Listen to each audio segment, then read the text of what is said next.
Namaskaram everyone, this is Vishwaksen and welcome to Vaka Talks, where we talk about mental health and emotional well-being in various kinds of relationships. We are doing a glossary of terms that are frequently used in therapy sessions, in counseling sessions, and today let's talk about empathy.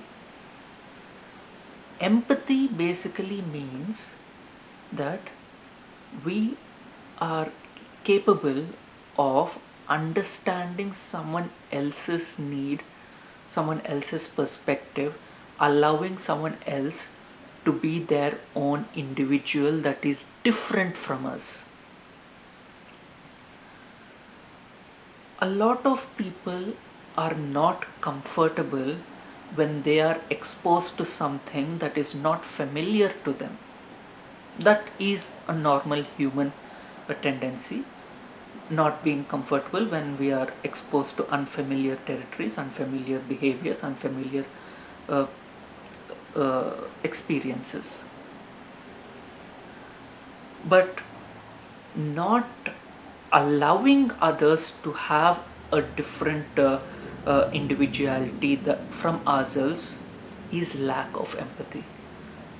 When we allow others to be individuals, when we allow others to have their own experiences different from us, when we allow others to have their own unique lives, we can start accepting that people are different.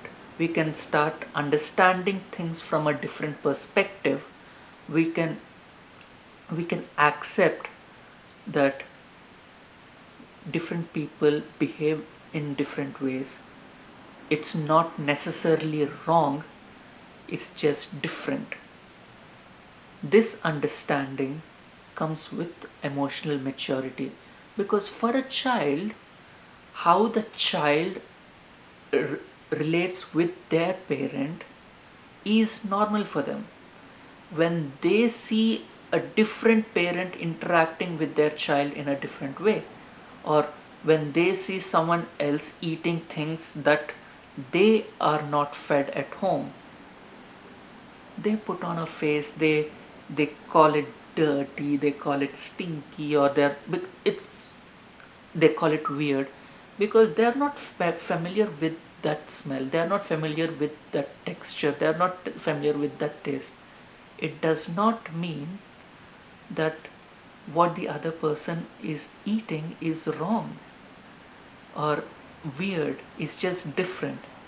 Here it come here it becomes the parent's responsibility to explain to the child that yes, there are different kinds of people, there are different experiences, there are different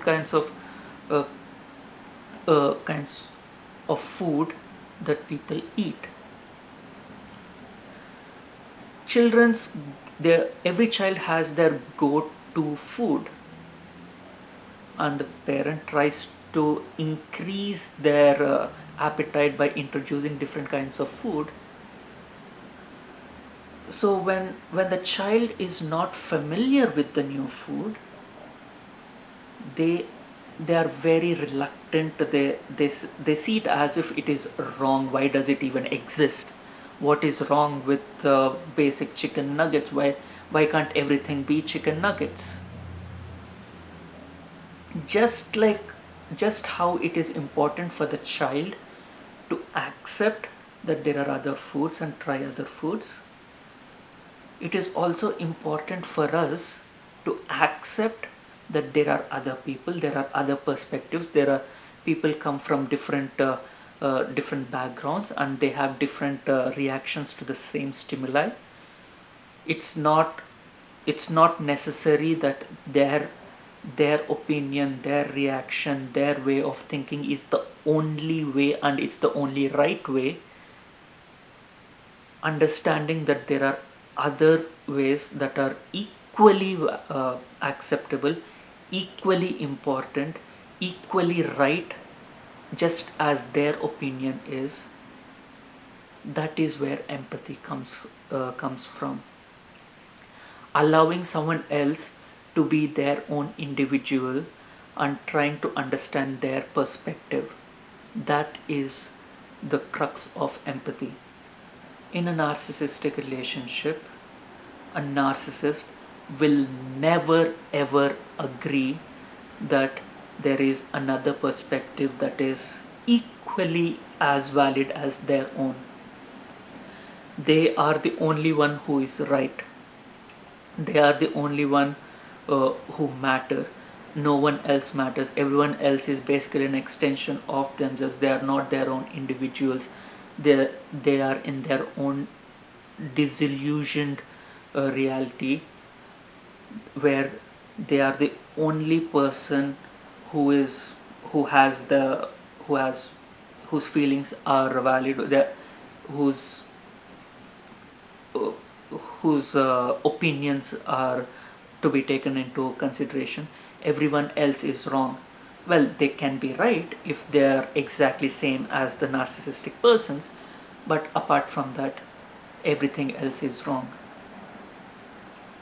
A narcissistic parent discrediting a child's opinion and seeing the child as just an extension of themselves, that is toxic.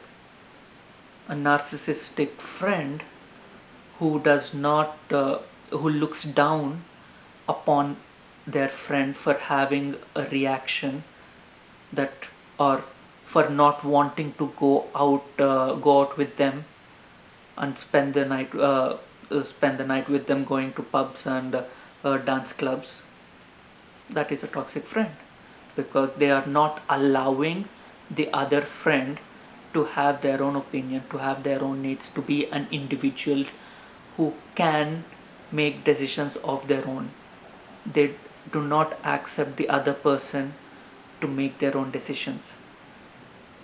A narcissistic person is the only one who is allowed to choose in the group that they are in, and everyone else just have to follow. They should not object, they should just praise the narcissist for coming up or choosing that option. A narcissistic spouse do not care about what their spouse wants, their husband or wife wants. It's all that they want. they they want to live in a certain location. That's where that they have to live. They want to buy a certain car. That is the car that they need to buy. They want a certain number of kids. They have to have those many kids. It's always the narcissist's choice, because according to the narcissist, the other person is not valid. The other person does not have their own individuality. The other person has no right to have their input. They have to be under their control. And in a narcissist always tries to form a cult where they are the leader and everyone else is just their followers. This uh, this absence of empathy is a telltale sign of every toxic person, every narcissist, whether be it grandiose or vulnerable or malignant or communal narcissist or any type of narcissist, any type of toxic person. They do not have empathy. They do not see the individualities of the other person. They just see them as their extensions for them to use to get their way. Thank you. If you like my content, please hit the like button and share your experiences in the comment section. If you want me to talk about certain things, please share them, and if you please share it with people that you feel would benefit from my content. Please subscribe and hit the bell icon to get notifications. Thank you.